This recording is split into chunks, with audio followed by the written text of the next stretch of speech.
users who is creating a disturbance to all of us. Uh, that would be visible in the yesterday's lecture. Anyway, let's start with the today's understanding. So we were discussing about the topic of peer review, which is quite extensively covered in your syllabus. We have gone through the applicability of the peer review, then composition of the peer review board, then approach of the reviewer, that what we were discussing, right? The obligations of the practicing unit and the obligations of the reviewer. And then we start how actually the peer review board will carry out the peer review of the practicing units. So step one, that is the selection of practicing unit and the appointment of the reviewer. So obviously those practicing units who wants to carry out the peer review of their firm, they will apply to the peer review board that they want to carry out the peer review as per the level 1 or level 2, either once in a 3 years or once in a 4 years. And based on their applications, the peer review board will notify to a practicing unit that their firm is subject to peer review.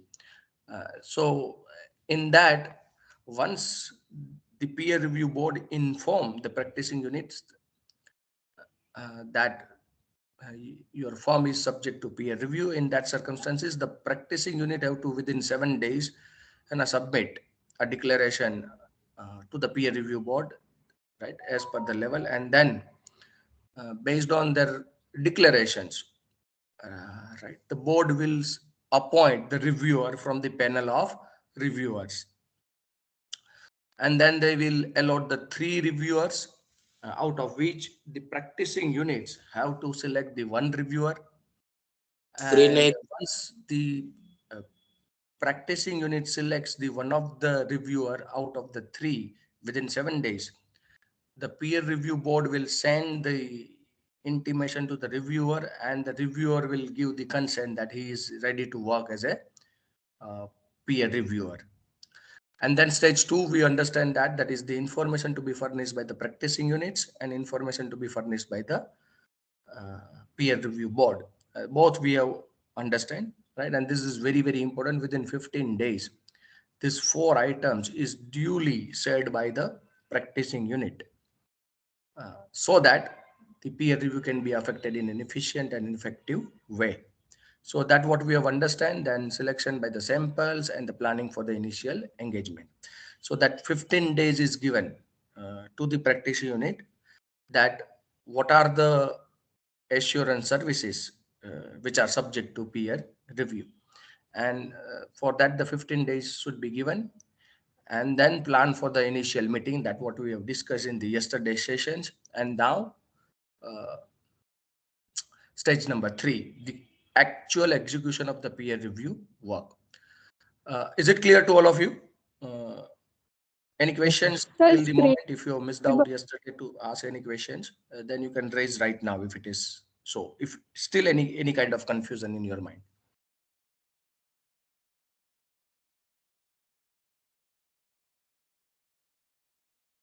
Sir Okay, तुम्हारी fine. Screen दिखाती नहीं screen Sorry, I think my volume is very low, so I just raised the volume. Can you repeat it? Sir तुम्हारी screen नहीं दिखाती screen on Oh, करो ना screen. I think I'm sharing the screens. Oh, okay, fine. If there is any problem, oh, it's not shared actually. Maybe it is cancelled. Let me share the screens again. Okay, fine. Now the message comes that you are sharing your screen. Is it visible now? Yes. Yes, sir. Okay, yes sir fine. Great. So let's start with execution stage number 3. Under the execution stage involves the actual conduct of the review, and thus begins with the initial meeting and ends with the review of the records by the reviewer. So peer review visit. The peer review visits will be conducted at the practicing unit's head office and or the branches or any other locations as mutually decided by the practicing unit and the reviewer. Wherever the records of assurance services are lying, at that place, the reviewer will visit. This is on-site review should not extend beyond 7 to 15 working days based on the size of the practicing units. So generally it should not be more than 15, not beyond the 7 days or 15 days max to max. Uh, Obviously, which kind of assurance services uh, are rendered or provided by the practice unit, it depends upon that. So generally practicing unit जहां पे practice कर रहा है, जहां से head office है, जहां पे उसके ऑडिट डॉक्यूमेंटेशन मेंटेन हो रहा है, वहां पे विजिट करेगा reviewer to ensure that they are providing the qualitative services to their clients. Compliance review. To begin with, the reviewer expected to carry out the compliance review of the key controls like whether the practice unit was independent while rendering the assurance services to their clients, whether the practicing units has maintained the professional skills and standard while the performance of the auditing services, outside consultations whenever any assurance service requires the consultation with the experts or other auditors, internal auditors, or whatever it would be. So whether they have obtained for the purpose of providing a qualitative services of audit or not. Staff selection and supervision. Staff selection basically it includes what kind of knowledge the engagement team member have. They involved in rendering the assurance services. What kind of supervisions have done, whether the adequate directions and uh, review of the engagement team has been carried out by the practicing units while performing the audit or not, and office administrations, how they are effectively managing. For evaluating the degree of reliance to be placed upon them for the effective review. So this is what all is subject to. This is what is the main time consuming process for the reviewer while they are peer reviewing the practicing units. Selection of assurance service engagement. The number of assurance service engagement to be reviewed shall depend upon the standard of quality control generally prevailing, the size and nature of assurance services engagement undertaken by the practicing units, the methodology generally adopted by the practicing unit in providing the assurance services, the number of partners or members involved in assurance services engagement in the practicing unit, the number of location branches of the practicing units, fee charged, received, GST paid by the practicing units. So this is all will be subject to the selection of assurance services. So generally, where the quality standards are required to be followed, so those kind of assurance services should be selected, uh, which will judge the nature and the size of the assurance service engagement, methodology which is adopted. These all are the factors which will highlight which kind of assurance services engagement should be selected for the purpose of reviewer. Obviously, fee charged and received or GST paid, because the practice unit also under the statutory obligations under the GST law to pay the adequate amount of GST which is applicable to the practicing unit. So whether they are discharging, if TDS is required to be deducted, so all statutory compliances with the practice unit is required to comply with whether they are complying or not. From the initial sample selected at the planning stage, the reviewer in consultation with the peer review board may reduce or enlarge the initial sample size of the assurance service engagement for the review. So obviously, reviewer before starting the actual executions of the review, he first intimate, right? He first intimate okay, which kind of assurance services they want to uh, review of the practice units. But at the time of actual performance, if the reviewer is of the opinion that whatever they have selected is not appropriate and they have to include other assurance services which is rendered by the practice unit, they may enlarge, right, the sample size. or if they feel that sample size is too high and there are same kind of assurance services which is rendered by the practicing unit has been covered, which is not required, then they may also reduce. But in that circumstances, they have to consult with the peer review board. So that is what is all about. Then review of the records, that means the compliance and substantive approach, right? Or the compliance and substantive approach. Compliance means if the internal structure and internal control systems of the practice unit is very strong, you can obviously follow with the compliance procedure. And if as a reviewer, I am not satisfied with the internal control systems which is implemented by the practice unit, I may go to the substantive approach. Or it can be a combination of both. Wherever there is a internal control system strong for rendering assurance services, I will adopt a compliance procedure. Or wherever the parts where the internal control system is not appropriate for rendering the assurance services, I can adopt a substantive approach. So it depends, and it should be combination of both. The main object of peer review is that the practitioner unit, whatever the kind of assurance services they are rendering, it is up to the marks and it is of the highest quality, which is prescribed by the Institute of Chartered Accountants of India and other regulatory bodies. So that is what is the main objective.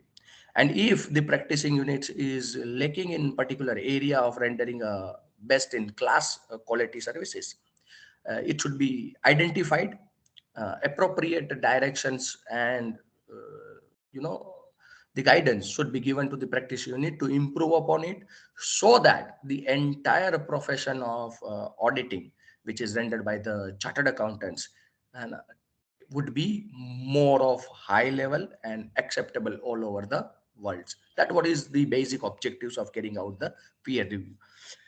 Peer review is absolutely very essential on the part of the Institute of Chartered Accountants of India to regulate their profession. It is the same like in case of a banking companies, where the scheduled banks and the nationalized banks or a private banks are actually working under the directions of the RBI. So RBI from time to time issues the directions and guidance how they want to carry out their transactions. Same way here, the Institute of Chartered Accountants of India is issuing a number of auditing standards, right? Guidance notes and explanations to ensure that the services which is rendered by the chartered accountants in practice is best in class. So this is the review of that.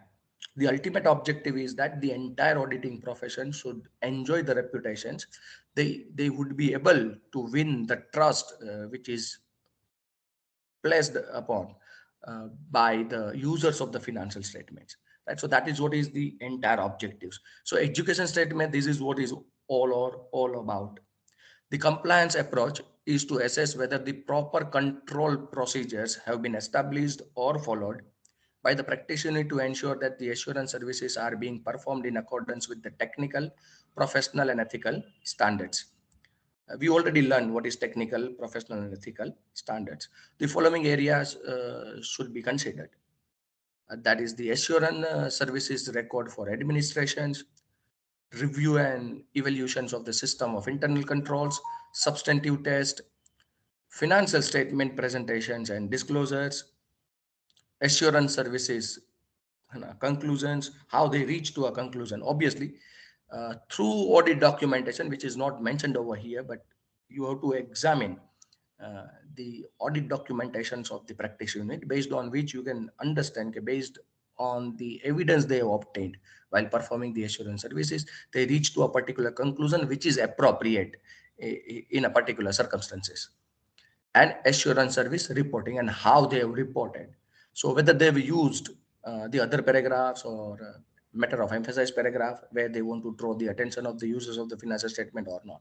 And if it is, which is beyond any statutory requirement or a financial reporting framework, then it will prove that the auditors are, the practice units, when they are rendering the services, are of best in quality, right? So they can prove that. So this all will be subject to review. A substantive approach means this approach requires the reviewer of an assurance working paper in order to establish the extent of compliance, whether the assurance work has been carried out as per the technical, professional, and ethical standards. So that is what is the substantive approach. Then stage number 4, which is about the reporting stage. So you have already executed the peer review work, and then you will read to the reporting aspects. So preliminary report of the reviewer. At the end of the review, the reviewer is required to send a preliminary report to the practicing units before making any report to the board. So whatever they have identified the conclusions. So if they have identified any particular area where the practicing unit is lacking, they have to inform to the practice unit that in this particular area, you are not performing well. And these are the reasons. So they have to report draft report. This is also sometimes preliminary report, or sometimes the word is used, the draft report to the practicing units. In case the system and procedure of the practicing units have been found to be deficient, or where the non-compliances with the reference to any other matter has been noticed by the reviewer. So if they are not complying with any of the auditing standards or any of the statutory requirements, which is applicable to their clients when they are rendering the services, then they will issue a draft report and they will make aware the practice unit that these are the deficiencies and these are the non-compliances. No preliminary report is required in case no deficiency or non-compliance are noticed by the reviewer. अगर reviewer को कोई deficiency नहीं मिलती है, none of the non-compliance is there, then obviously there is no need to issue a draft report. But if there is, the preliminary report is issued to the practicing unit, in that circumstance, response to the preliminary reports or a draft report, the practice unit itself within 15 days of the date of receipts of findings, make its submission and representation in writing to the reviewer. So whatever the reasons or whatever the deficiencies or non-compliance identified the reviewer, the practice unit will be given an opportunity of being heard to defend themselves why they have not complied with. So they can do that. Then peer review report. After that consideration, the reviewer will finalize his report. At the end of an on-site review, if the reviewer is satisfied with the reply received from the practicing unit, he shall submit a peer review report to the board. Board means the peer review board, along with his initial findings, response by the practicing units, and the manner in which the response have been dealt with. Yes, any question? Any questions? I think someone is failed to mute his mic. Any questions, dear students? No, sir. Okay, fine. So you need to understand here the peer review board is working as a facilitator. So every communication and everything will be under the due supervisions and under the due directions of the peer review board. Right. So whenever the reviewer prepares the report, they have to inform everything to the peer review board. Right. So that is what is given. A copy of report shall also be forwarded to the practicing units, or practicing unit को भी file and report देना है. Modified report. In case the reviewer is of the opinion that the response by the practice unit is not satisfactory, reviewer shall accordingly submit a modified report to the board incorporating his reasons for the same. The reviewer shall also submit initial findings, response by the practicing unit, and the manner in which the responses have been dealt with. The copy of the report shall also be forwarded to the practice unit. In case of modified report, the board shall order a follow-on review after the period of 1 year from the date of issue of modified report. If the board so decides, the period of 1 year may reduce but shall not be less than 6 months from the date of issue of the report. So reviewer has issued the preliminary report to the practice unit, and the reply which is given by the practice unit about the preliminary report is not appropriate. In that circumstances, The reviewer is of the opinion that the services which is rendered by the practice units are not in best in class, and it is not as per the guidelines and the directions issued by the Institute of Chartered Accountants of India or various regulatory authorities. So in that circumstances, they have to modify this opinion report that the services are not appropriate. So in that circumstances, the peer review board will give 1 more year to the practice unit to improve their services. Right? And then they will carry out the follow-on review. So, and then again, or that period should not be less than, in any circumstances, less than 6 months. So that period, it should be mostly it should be the 1 year, but sometimes it may be reduced for the period of 6 months as well, so that the practice unit improve where there were deficiency or non-compliances. Is it clear, dear students? समझ में आ रहा है? Yes, sir. है ना?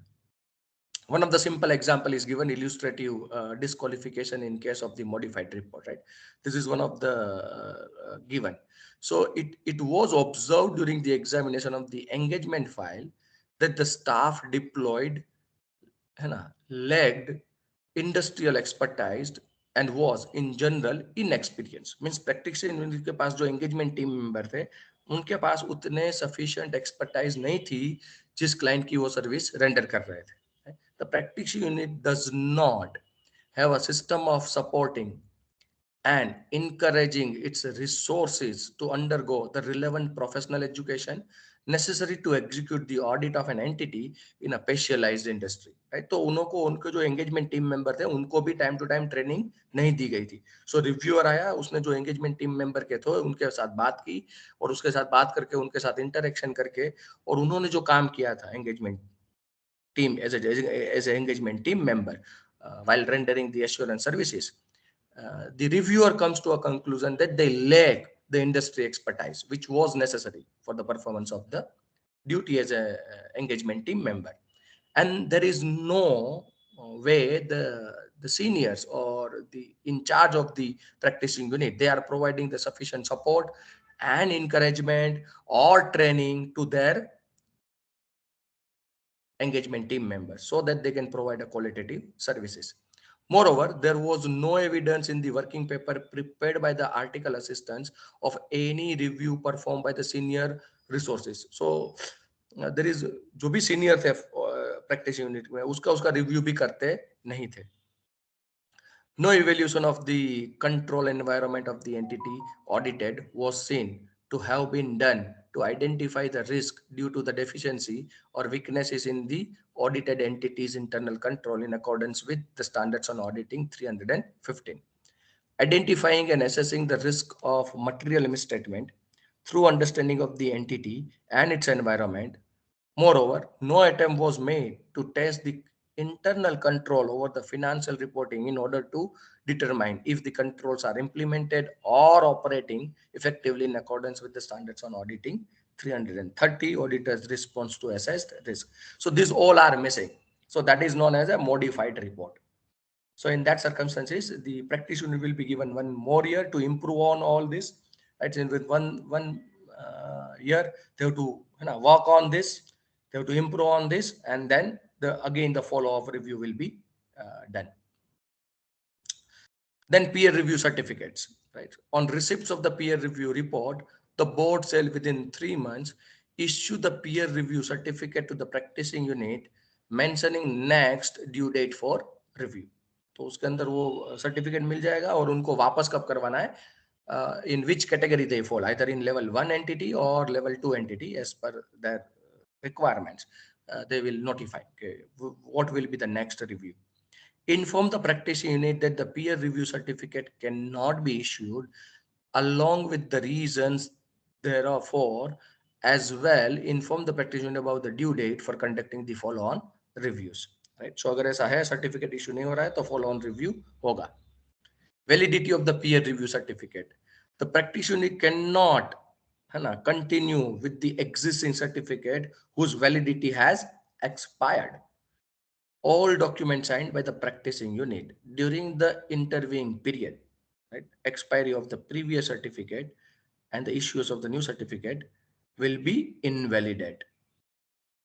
or invalid, you can say it.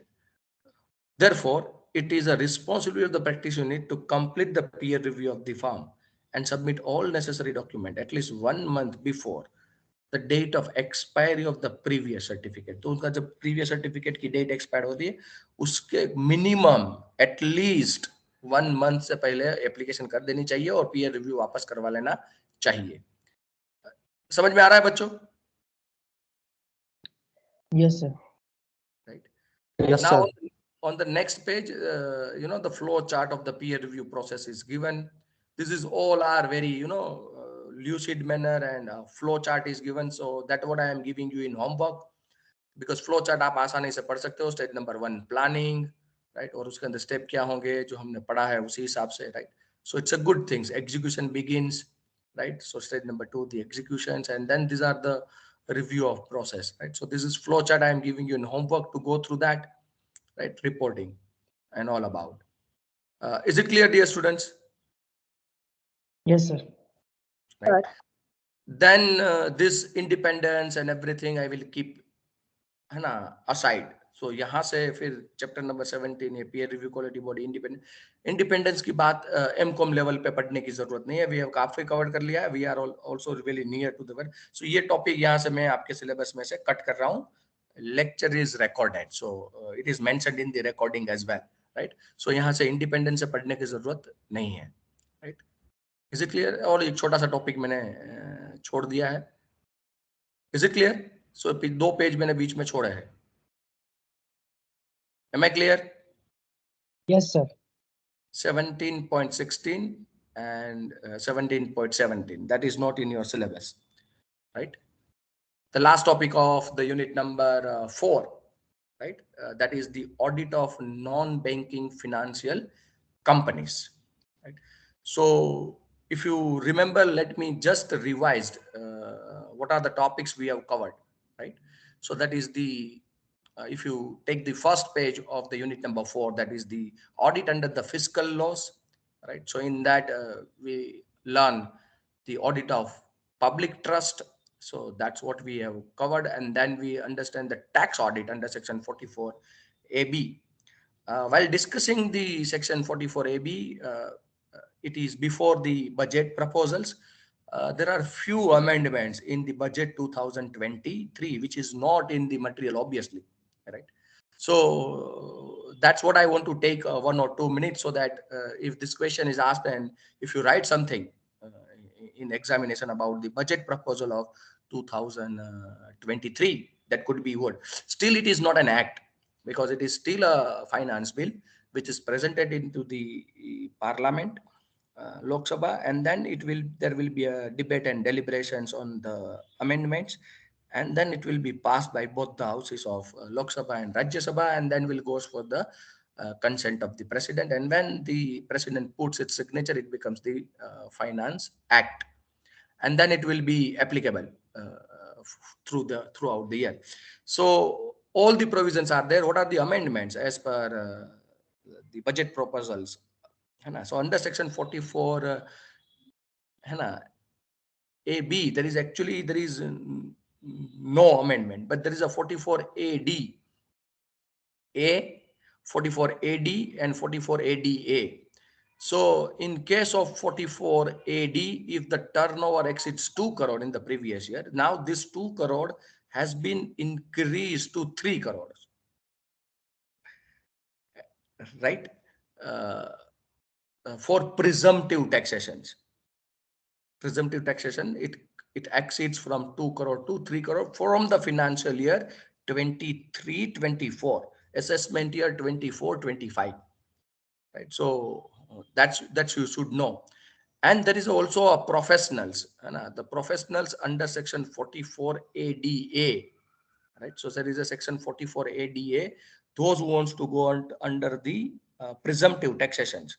So professionals under section 44 ADA, earlier they can declare the presumptive taxation at the rate of 50% if their gross receipt does not exceed 50 lakhs, which has been increased to 75 lakhs, right? For the financial year 23-24. So that what is the amendment, right? So that also you should be, that is optional to write in examinations. Obviously, I cannot predict, but all of you are attending the lectures online, and if you want to write it, you can write it, right? So nothing wrong in that. So tax audit हमने बहुत अच्छी तरीके से पढ़ा है, syllabus के अंदर cover किया हुआ है ये सारे forms. Then audit under the GST law I skipped, है ना, मैंने बोला है कि ये आपके सिलेबस में नहीं है, because GST audit actually nowadays it is not mandatory, because वो निकाल दिया है. So we have drop this topic, right, we have drop this audit under the GST law. ठीक है, सो ये भी आपके सिलेबस में नहीं है, ये निकाल देना है, right. And videos are actually recorded, right? Then due diligence, investigation and forensic audit. तो हमने due diligence बहुत अच्छी तरीके से पढ़ा है, which is quite a long topic. Then investigation, obviously investigation is quite a lengthy topic, because audit versus investigations, difference between audit and investigation, stages of investigations, then partial issues in investigation, and the different kinds of types of investigations, particularly under the Companies Act and others. So that's all we have gone through that. वो हमने पढ़ा है अच्छी तरीके से. Investigation is a very big topic under unit number 4, right? So, but it is at the same moment of it is also easy to go through that, right? So types of fraud वो भी हमने पढ़े हैं, क्योंकि जहां पे भी fraud होगा, जहां पे भी उसका ही इन्वेस्टिगेशंस होगा. And then peer review, the last topic which we were discussing and which we have completed right now. So in peer review, there are a number of topics that's also covered. So there are 1 or 2 recorded videos are there, including today's recorded video, and then flow chart I give you in homework. And then from independence, point number 17, point 16 and 17 is not in your syllabus. And then the last topic of audit of a non-banking financial companies. Is it clear? Yes, sir. Yes, sir. Okay, fine. Chalo. So meaning of NBFC. Section 45 1F of the RBI Amendment Act 1997 defines the NBFC. NBFC means non-banking financial companies as a financial institution which is a company. Financial institution which is a company. A non-banking institution which is a company with principal object of receiving of deposits or lending in any manner. So they are the companies registered as a companies, and their actual business is of receiving deposits and lending of funds. Such other non-banking institutions or class of such institutions as the RBI, with the previous approval of the central government, may specify by notification in the official gazette. Points to remember. In order to identify whether a particular company is an NBFC, it is to be determined whether the financial activity is a principal business of the company. So अगर कोई principal company है, कोई company है which is registered as a company under the Companies Act 2013 or any earlier act which gives the status to the entity as a company, then that is to be treated as company. And if their main principal business is of receiving deposits and lending the funds, then obviously it should be treated as NBFC. Right? The financial activities which will be considered as a principal business if the company's financial assets constitute more than 50% of the total assets net off by intangible assets. So intangible assets को आपको ignore करना है, net off करना है. So if there, when you say the particular company is an NBF, So for that, you have to identify the principal business of the company. To identify the principal business of the entity, or here in our case, it is a company. So principal business, you can say it's a financial activity when the total assets is consisting of है ना, more than 50% in a financial assets, means either accepting the deposits or lending of deposits, and the income from financial assets constitute more than 50% of the gross total income. So whatever that they have lent the funds to the others, they are earning the income from them, and that is more than 50% of the total income. Then you can say the company is having a financial activities and it should be treated as NBFCs. A company which fulfills both these criteria shall qualify as an NBFC and would require to be registered as NBFC by the RBI. Please, dear students, please keep in your mind that being a student of MCOM, and if you get a job in a company and you identify that these two conditions are satisfied of a particular entity in where you are working, particularly the company, then you need to understand that you have to inform to the board of directors or the owners that you are required to obtain an NBFC certificate from the RBI. Means you have to register yourself as an NBFC with the RBI, and then RBI guidelines and rules and regulations will be applicable to you, and you need to comply with it. Is it clear, बच्चों? समझ में आ रहा है? Yes, sir. Okay. Yes, sir. Limitation of NBFCs. NBFCs cannot accept the demand deposits. NBFC do not form part of the payment and settlement system and cannot issue checks drawn on itself. So those who registered themselves as an NBFCs, they cannot accept the demand deposits, means fixed deposits. They cannot directly accept the demand deposits, which is a deposit which can be demandable at any moment of time. So they cannot issue that. They cannot be form part of the payment and settlement system. Otherwise, it will become a banks, right? And issues. Deposits, deposit insurance facility of DICGC is not available to the depositors of the NBFCs. The full form of all this, you know that, right? Deposit insurance, याद है ना, हमने ये पढ़ा था, याद है? Yes, sir. Yes, sir. Okay. Yes, sir. Then हाँ, वो थोड़ा मैं कंफर्म कर लेता हूँ, तो मेरे को भी मजा आया कि आप भी लोग प्रेजेंट हो, है ना? वरना पता नहीं चलता है ऑनलाइन सेशन में कि स्टूडेंट्स है कि चले गए.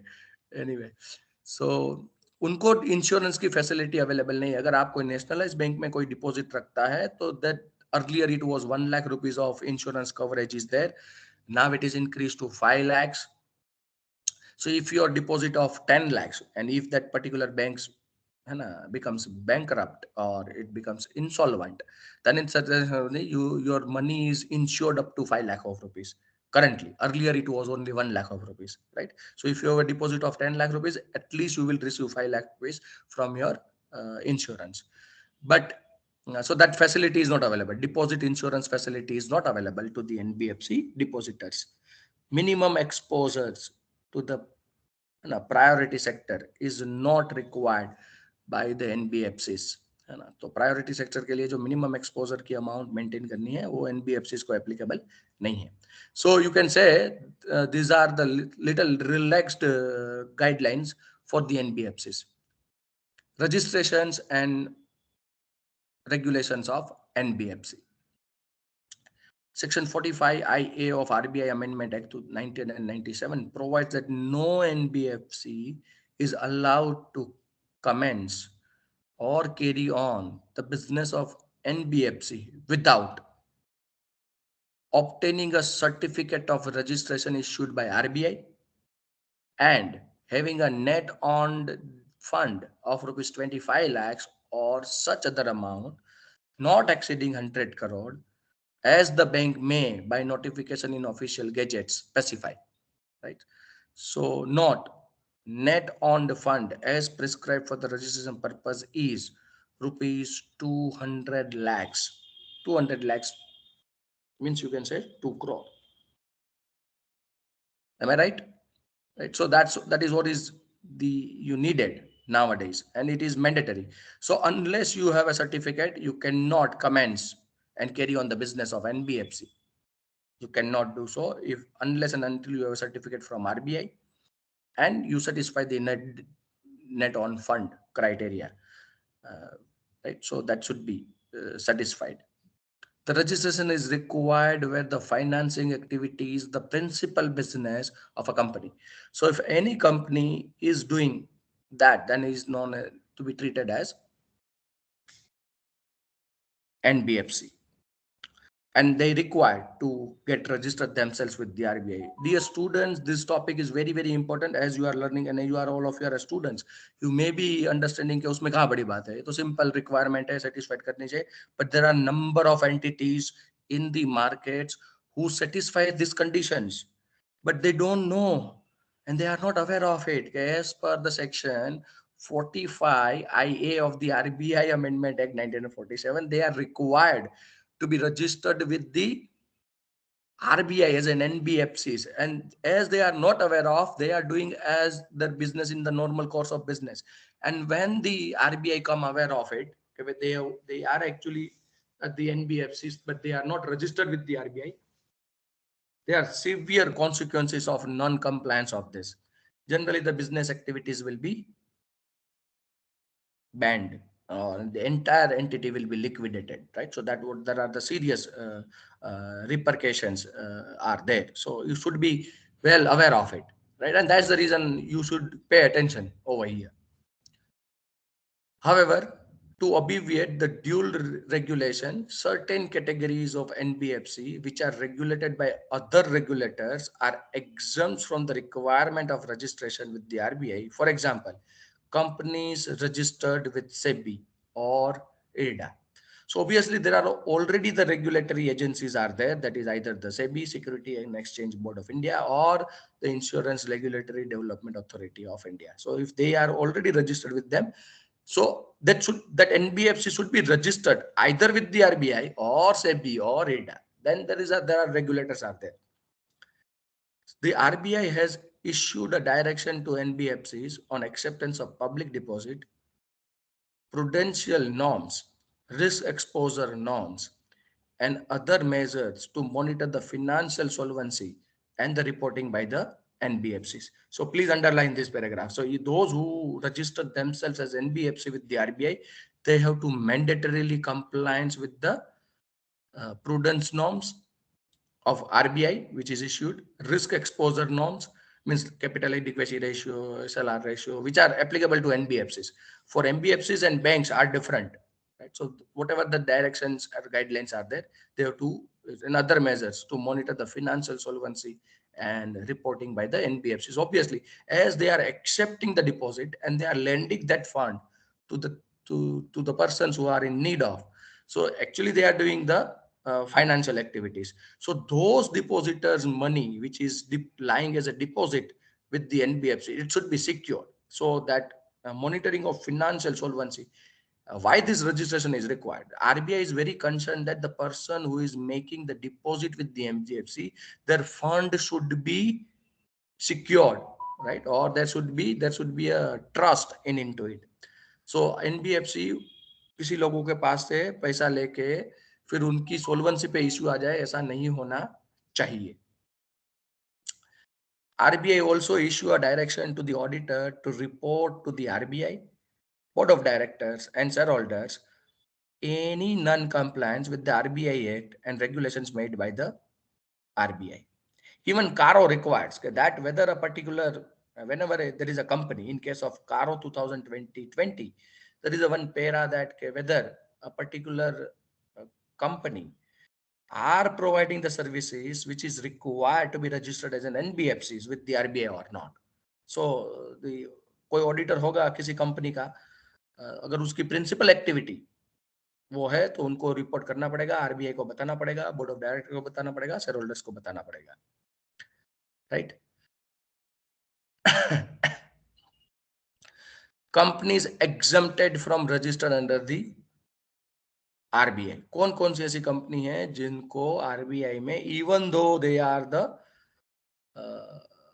है ना in the business of this, in the business of receiving deposits and lending of funds, then they are not required if they are because they are covered by some other laws. It doesn't mean कि उनको exempt किया है, इसके मतलब ऐसा नहीं है कि उसका कोई regulatory authority नहीं. Already there is another regulatory requirement. Because of that, they are not required to register with the RBI. They don't need to required with the RBI, but other regulatory authority के सामने तो registration करना ही करना है. Housing finance institutions regulated by the housing, है ना, national housing bank. National housing bank है, उसको वो रेगुलेट कर रही है, तो फिर जरूरत नहीं है. Merchant banking companies regulated by SEBI. Stock exchanges regulated by SEBI. Companies engage in the business of stock broking or sub broking regulated by SEBI.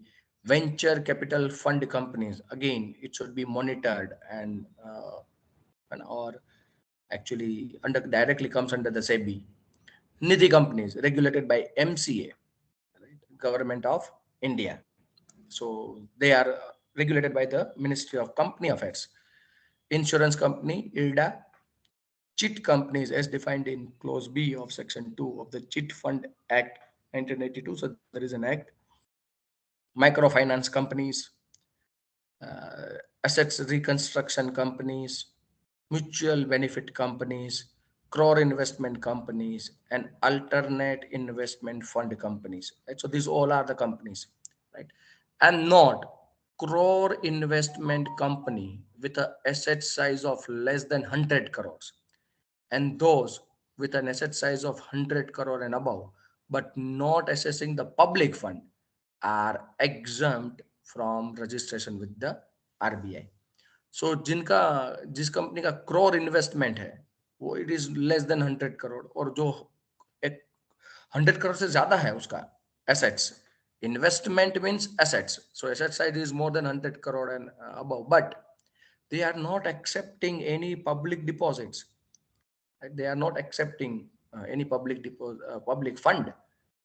Then they are not required to register with the RBI. Types of NBFCs. Now, once you are able to read the types of NBFCs, you would be more clear which kind of company will fall into this category. So let's understand that RBI, why did circular in the year 2006 classify the NBFCs into the following categories: investment and credit companies, ICC; infrastructure finance company; systematically important crore investment company; infrastructure debt fund; NBFC microfinance institutions; non-banking financial companies; and non-operative financial holding companies. So these all are to be treated as NBFCs. So investment and credit company, ICC. Investment and credit company means any company which is a financial institutions carrying on its principal business, assets finance, and providing the finance whether by making loans or advances or otherwise for any activity other than its own and acquisition of security, and is not in any other category of NBFC as defined by the RBI in any of its master directions. Master direction, or sometimes it is also known as a master circular.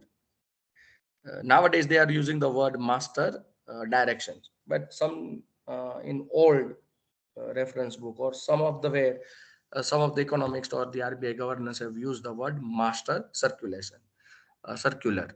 तो whatever the word they have used, उसके अंदर नहीं बोला गया है, then तो उनका business क्या होगा? एसेट्स को फाइनेंस करना का होगा, right? Providing the finance by making loans and advances. That if that kind of activity is carried out by a company, then it should be treated as investment and credit company, and they are required to be registered as NBFC. They will fall into this category.